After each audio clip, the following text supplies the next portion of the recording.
Hello મિત્રો, હું છું ડોક્ટર વિરલ દવે અને આજે આપણે કેમેસ્ટ્રીનું પહેલું ચેપ્ટર રસાયણ વિજ્ઞાનની પાયાની સંકલ્પનાઓ એના વિશે ભણશું.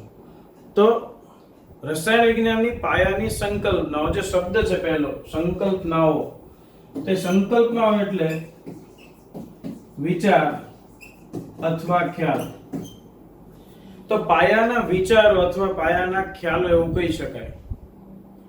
તો આ ચેપ્ટરમાં જે મુદ્દાઓ ભણશું એ સાવ બેઝિક છે, પ્રાથમિક માહિતી છે અને દરેક આગળના ચેપ્ટરમાં ક્યાંક ને ક્યાંક ઉપયોગમાં આવશે.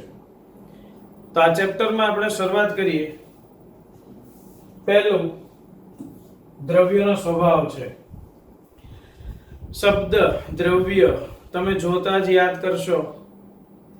9મા ધોરણમાં પ્રથમ ચેપ્ટર, એમાં દ્રવ્ય શરૂઆતમાં વ્યાખ્યા અને પછી એની ડિટેલમાં માહિતી આવે છે. તો એના વિશે આપણે થોડીક માહિતી વિચારીએ. તો એની વ્યાખ્યા તમને યાદ આવશે કે દ્રવ્ય એટલે શું? તો જે દળ ધરાવે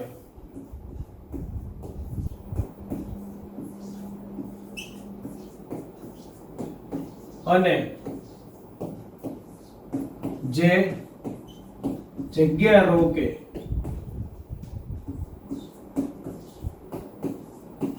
તેને દ્રવ્ય કહે છે. જે દળ ધરાવે અને જે જગ્યા રોકે તે દ્રવ્ય. આપણી આસપાસ રહેલી દરેક વસ્તુઓ દ્રવ્ય છે. જેમ કે આ પેન છે, તમે ઉપયોગમાં લઈ રહ્યા છો તે પુસ્તકો છે, પેડ છે, બેન્ચીસ છે, ખુરશી છે, તો બધા જ દ્રવ્યો છે. આપણી આસપાસ રહેલી જે હવા છે એ પણ દ્રવ્ય છે, એ પણ દળ ધરાવે છે અને જગ્યા પણ રોકે છે. તમે પ્રયોગ ફુગામાં હવા ભરવી, તો એ ફુગામાં જે તમે હવા ભરો છો, ફુગાનું વિસ્તરણ થાય છે. એ વિસ્તરણ થવાનું કારણ હવા જગ્યા રોકે છે. તો દળ ધરાવે અને જગ્યા રોકે તેને આપણે દ્રવ્ય કહીએ છીએ. હવે એને ભૌતિક સ્વભાવ શું છે? તો દ્રવ્યનો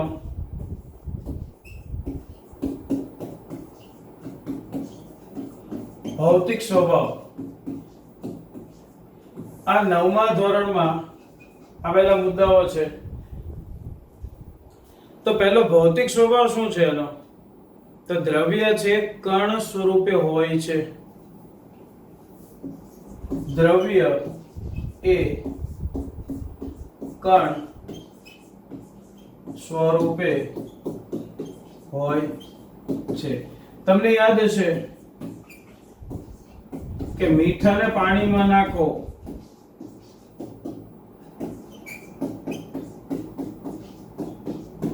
તો મીઠાને પાણીમાં નાખશો એટલે તરત ઓગળી જશે.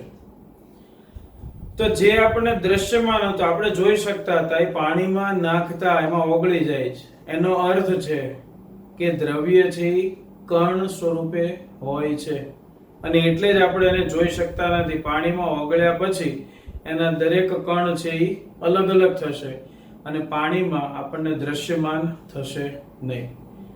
એવી જ રીતે એની બીજો ભૌતિક સ્વભાવ કે દ્રવ્ય એ સૂક્ષ્મ કણોનો બનેલો છે. દ્રવ્ય છે સૂક્ષ્મ કણોનું બનેલું છે.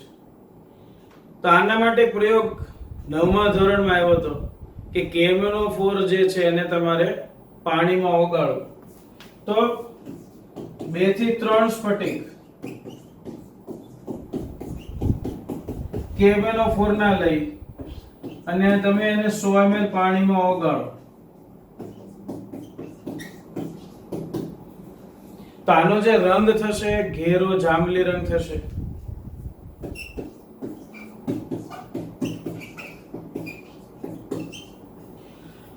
તો 2-3 સ્ફટિક લઈ 100 ml પાણીમાં ઓગાળ્યું અને એનો જે રંગ છે ઘેરો જાંબલી થયો.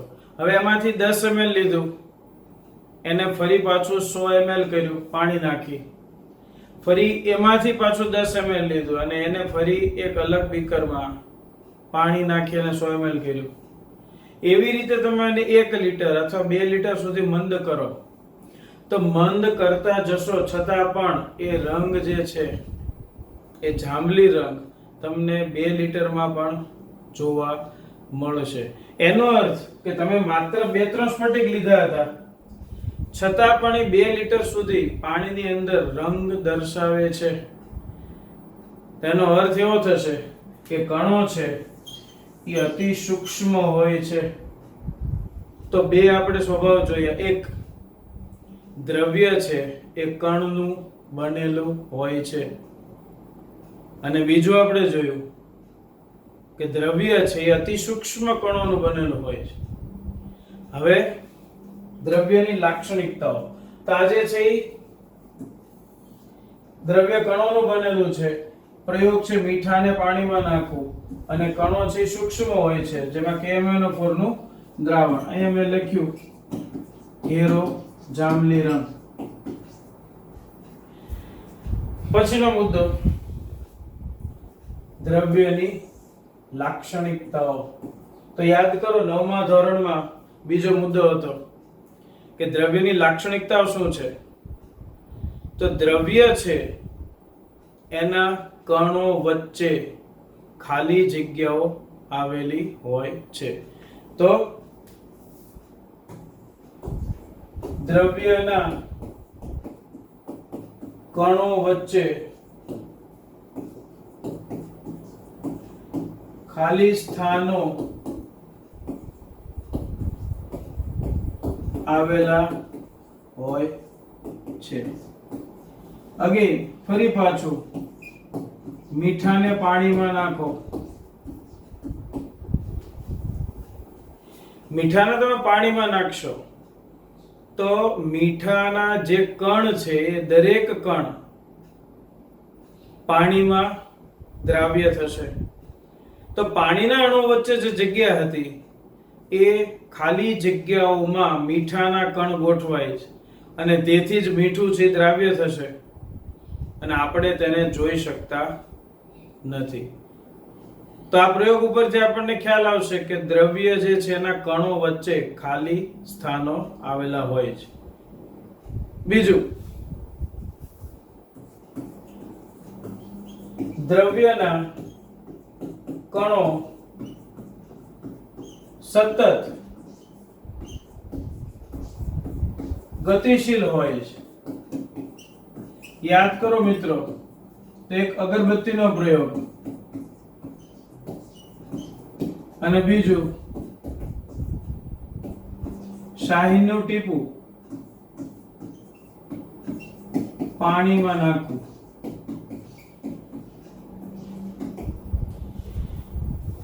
આપણે જે રૂમમાં છીએ ત્યાં એક અગરબત્તી ખૂણામાં તમે સળગાવો. થોડા સમય પછી એની જે સુગંધ છે એ આખા રૂમમાં પ્રસરે છે, જે દર્શાવે છે કે જે હવાના જે કણ છે, જે દ્રવ્ય છે એના કણો છે એ સતત ગતિશીલ છે અને એના કારણે જ એના જે સુગંધી કણો હતા, જે કાંઈ સુગંધી બાષ્પ હતી એ ધીમે ધીમે આખા રૂમમાં પ્રસરી અને થોડા સમય પછી આખા રૂમમાં સુગંધ આવશે. એવી જ રીતે જે શાહીનું ટીપું છે પાણીમાં નાખશો તો તમે ધીમે ધીમે જોશો કે એનું પ્રસરણ થાય છે. તો પ્રસરણ થવું એટલે શું? તો કે જે પાણી છે એના અણુઓ વચ્ચે ધીમે ધીમે શાહીના જે ગતિશીલ કણો છે ગોઠવાતા જશે અને થોડા સમય પછી તમે અવલોકન કરશો તો જે શાહી છે એ આખા પાણીમાં પ્રસરી જશે અને આખા પાણીને જે રંગનું શાહીનું ટીપું હશે એ રંગે આખું પાણી છે તમને દેખાશે. તો આના ઉપરથી સાબિત થશે કે કણો છે દ્રવ્યના એ સતત ગતિશીલ હોય છે. ત્રીજો મુદ્દો કે દ્રવ્યના કણો એકબીજાને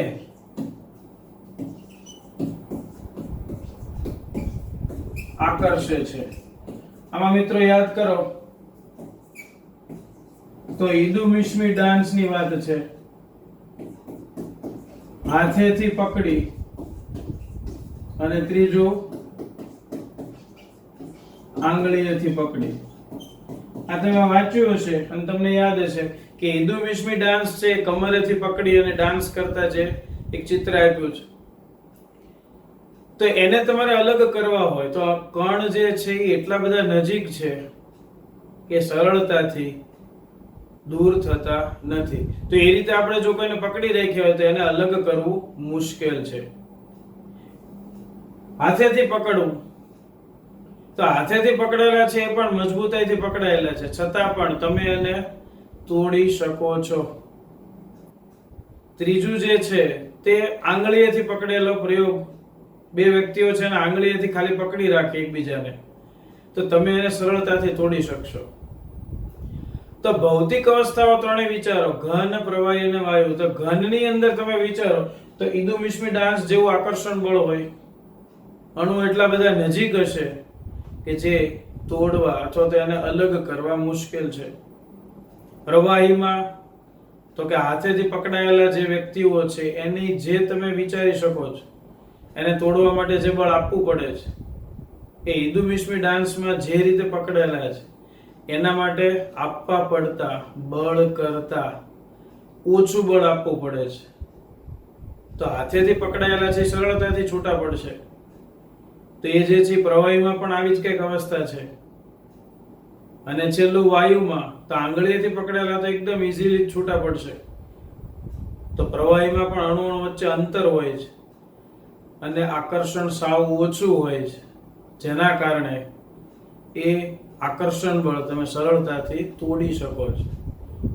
તો આ ડાન્સ ઉપરથી ત્રણેયની લાક્ષણિકતાઓની વાત કરી છે. તેના ઉપરથી આપણે વિચારી શકીએ કે દ્રવ્યના કણો છે એકબીજાને આકર્ષે છે. હવે એનું વર્ગીકરણ આવે છે. તો વર્ગીકરણ જોઈએ.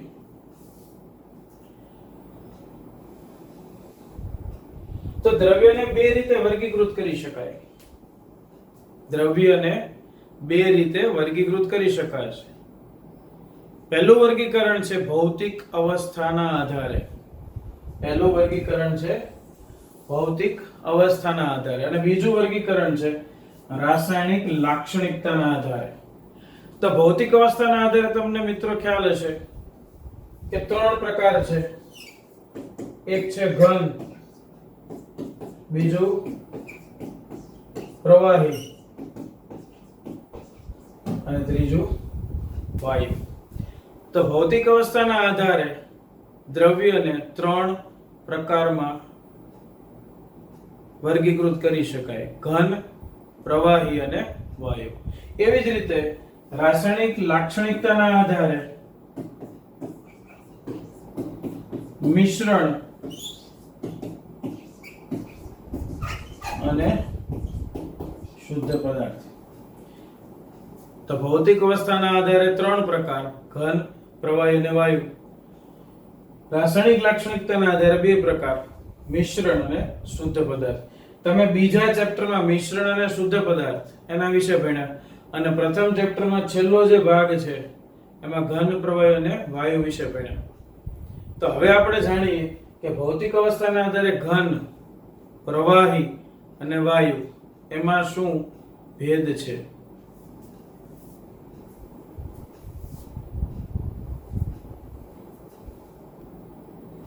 હવે ભૌતિક અવસ્થાના આધારે પહેલું આપણે ઘન જોઈએ.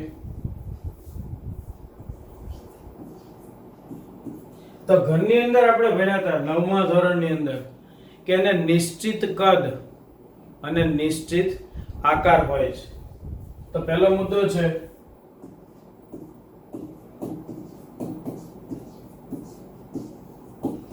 નિશ્ચિત કદ અને નિશ્ચિત આકાર હોય છે. કોઈ પણ ઘન પદાર્થ હશે એને નિશ્ચિત કદ અને નિશ્ચિત આકાર હોય છે. તમે આજે ઈ ઘન પદાર્થ જુઓ, 2 દિવસ 10 દિવસ પછી જુઓ, આ પેન છે તો વર્ષ કે 2 વર્ષ પછી પણ આનો જે આકાર અને કદ છે એમને એમ રહેશે. જો આના ઉપર દબાણ આપવામાં આવે તો આનું સંકોચન નહિવત થાય છે. તો એ પણ મુદ્દો 9મા ધોરણમાં હતો કે ઘન પદાર્થ જે છે એ ખૂબ જ ઓછા સંકોચન અનુભવે છે. તો ઘન પદાર્થ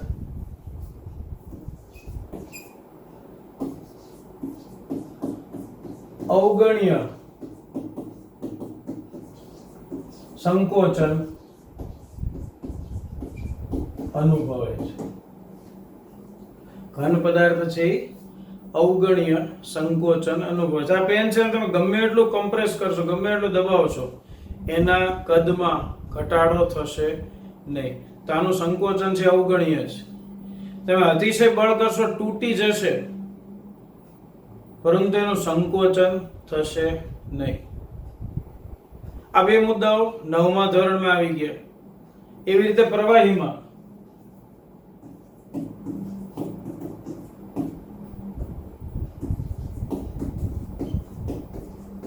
ચોક્કસ કદ હોય છે, પરંતુ ચોક્કસ આકાર હોતો નથી. તેને જે પાત્રમાં ભરવામાં આવે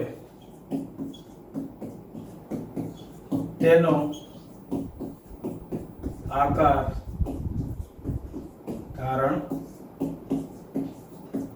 કરશે.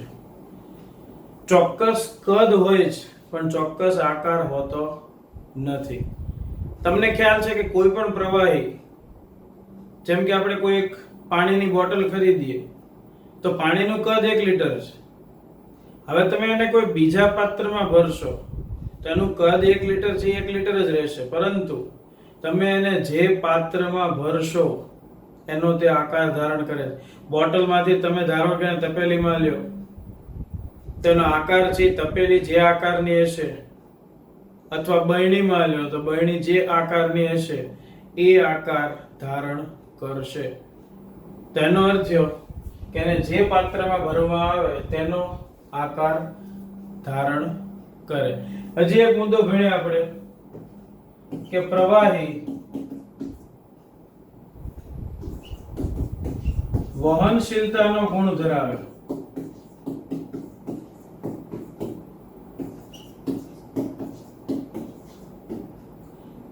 અને તેથી તેને તરલ કહે છે. તમને ખ્યાલ છે કે વહનશીલતાનો ગુણ ધરાવે છે. તમે એને સરળતાથી એક પાત્રમાંથી બીજા પાત્રમાં વહેવડાવી શકો છો, અને એટલે જ એને તરલ કહે છે. તો આ 3 મુદ્દા 9મા ધોરણમાં આવી ગયા. વાયુ માટે જોઈએ, તેને ચોક્કસ કદ કે આકાર હોતો નથી. તેને જે પાત્રમાં ભરવામાં આવે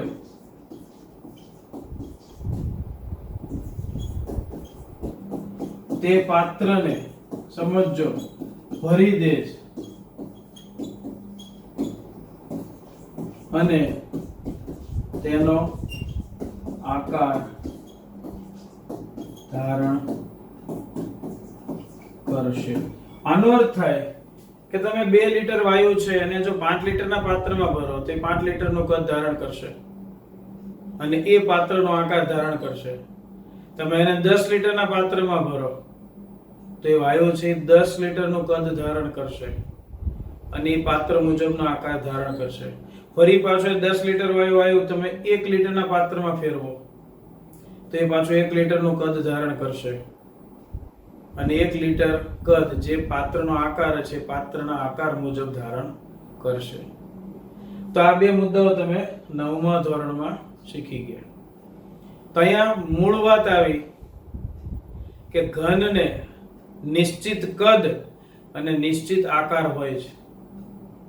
પ્રવાહી છે નિશ્ચિત કદ હોય છે પણ એનો આકાર છે નિશ્ચિત હોતો નથી, અને વાયુ છે એને નિશ્ચિત કદ કે નિશ્ચિત આકાર હોતો નથી.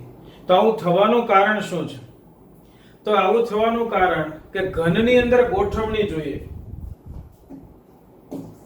તો ઘનના જે ઘટક કણો છે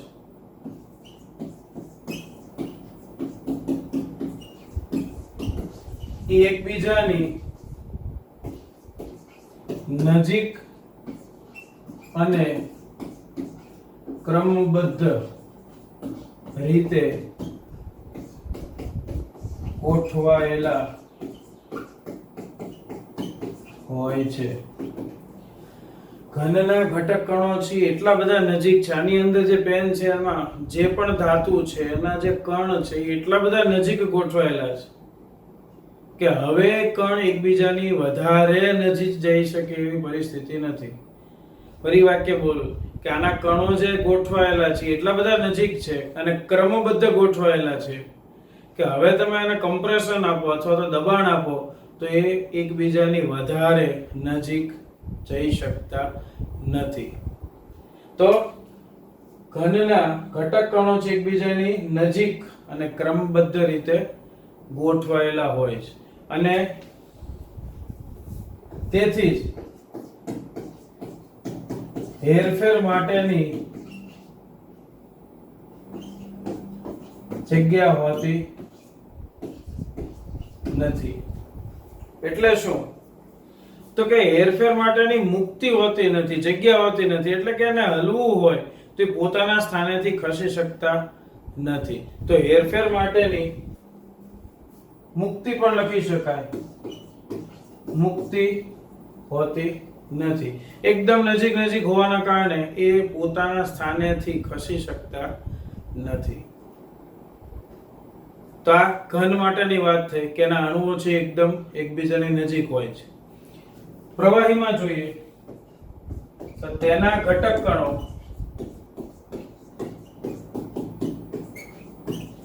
એકબીજાની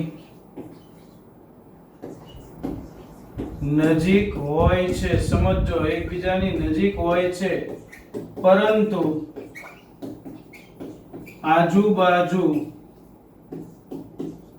હરી ફરી શકે છે.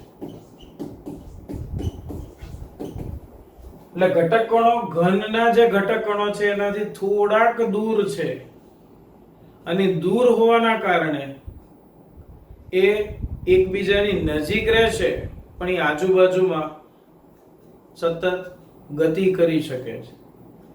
તો એનો અર્થ એવો થશે કે આપણે કહી શકીએ કે ઘનની અંદર કણો છે એ માત્ર પોતાના સ્થાને દોલન પામે છે, પોતાના સ્થાને સામાન્ય સ્થિતિમાં દોલન પામતા હોય, જ્યારે પ્રવાહીના કણો છે એકબીજાની આજુબાજુ હરી ફરી શકે છે. અને એટલે જ આપણે એક શબ્દ જોયો, વહનશીલતાનો ગુણ અને તરલતા. તો એ કારણ શું છે? તો કે અણુઓ છે એ એકબીજાની નજીક છે પણ એટલા બધા નજીક નથી કે એક જ સ્થાને જકડી રાખે. ફરી બોલું છું કે અણુ અથવા પરમાણુઓ, દ્રવ્યના કણ જે છે એકબીજાની નજીક છે પણ એટલા બધા નથી કે એકબીજાને ચોક્કસ જગ્યાએ જકડી રાખે. ઘન કરતા એમાં થોડુંક અંતર વધારે છે અને તેથી જ એકબીજાની આજુબાજુ હરી ફરી શકે છે, અને તેથી જ એ વહનશીલ છે અથવા તો તરલ છે. વાયુમાં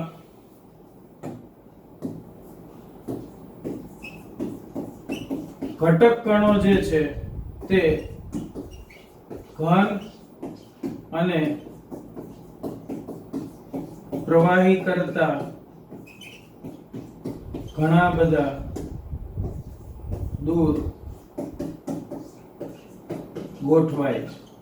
ઘન અને પ્રવાહી કરતા વાયુની અંદર જે કણો છે એકબીજાથી ઘણા દૂર ગોઠવાશે, અને એના લીધે શું થશે? તો કે વાયુની હેરફેર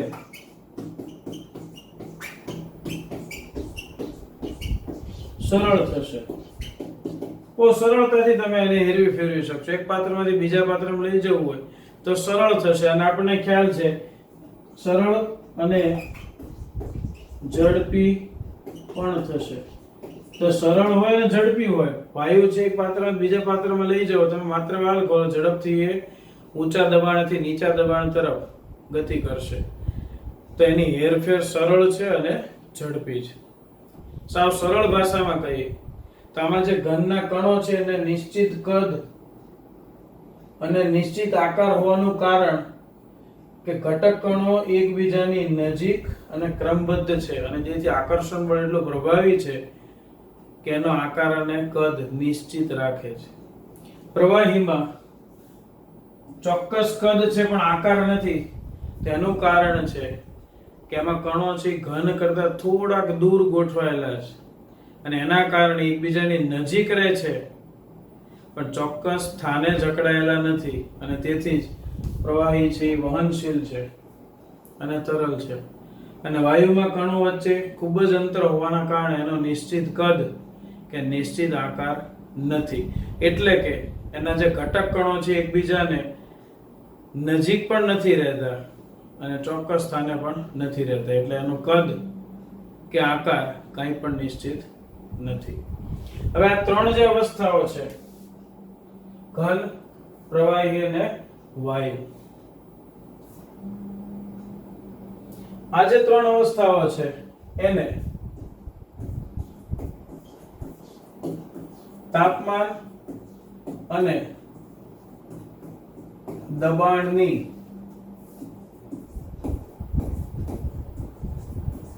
પરિસ્થિતિમાં આપણે જો ફેરફાર કરવાથી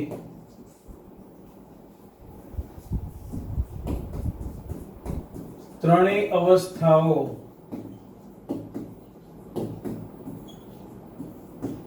એકબીજામાં રૂપાંતરિત થશે. તો ત્રણેય અવસ્થાઓને એકબીજામાં રૂપાંતરિત કરવા માટે બે પરિબળો છે, એક તાપમાન અને એક દબાણ. તાપમાન વિશે આપણને વધારે ખ્યાલ છે. દબાણ વિશે દ્રવ્ય અવસ્થાઓ જે ચેપ્ટર છે એની અંદર આગળ વાત આવશે. તો તાપમાનની અસર શું થાય છે? તો કે ઘન પદાર્થ છે એને તમે ગરમ કરતા શું બને છે? પ્રવાહી. પ્રવાહીને તમે ગરમ કરો,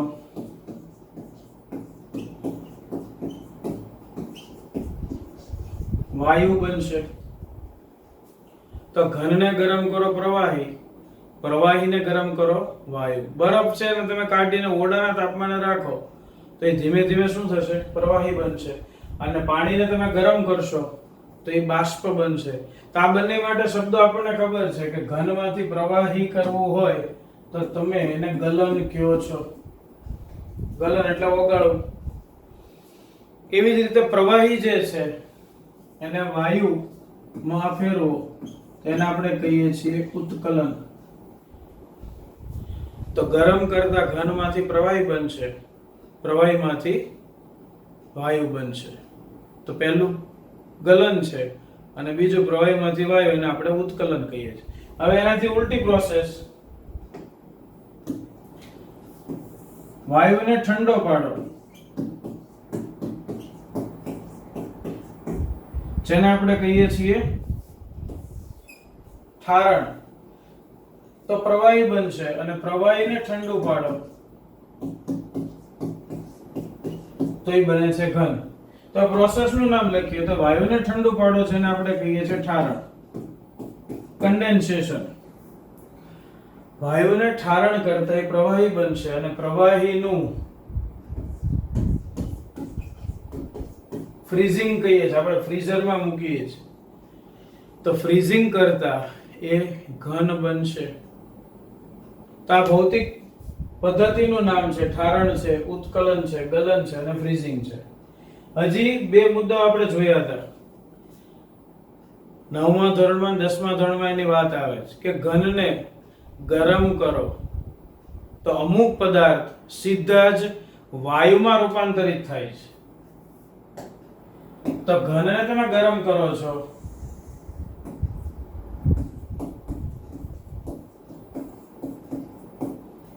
જેમાં બે પદાર્થના નામ છે, એક છે કપૂર અને બીજું છે NH4Cl. આ બંને પદાર્થ જે છે એ ગરમ કરતા સીધા જ વાયુમાં રૂપાંતરણ પામે છે. તો આ પ્રક્રમનું તમને યાદ છે નામ,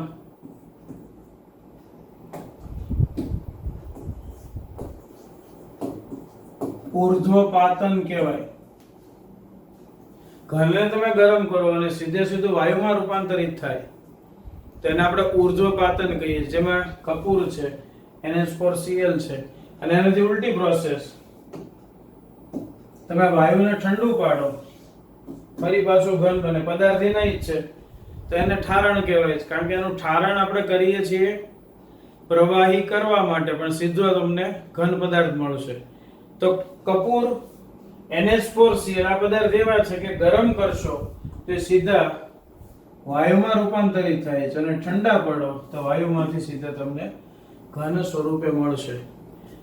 તો તાપમાન અને દબાણના ફેરફારમાં, તાપમાનની વાત આપણે કરી કે તાપમાનમાં ફેરફાર કરવાથી ઘનમાંથી પ્રવાહી અને પ્રવાહીમાંથી વાયુ, તેવી જ રીતે વાયુમાંથી પ્રવાહી અને પ્રવાહીમાંથી ઘનમાં આપણે રૂપાંતરણ કરી શકીએ. આગળની જે વાત છે એ આપણે પછીના લેક્ચરમાં જોશું. અહીંથી આગળ જે વાત આવે છે એમાં રાસાયણિક લાક્ષણિકતાના આધારે દ્રવ્યોનું વર્ગીકરણ આવે છે, તો એના વિશે આપણે ડિટેલમાં ચર્ચા કરશું. Thank you.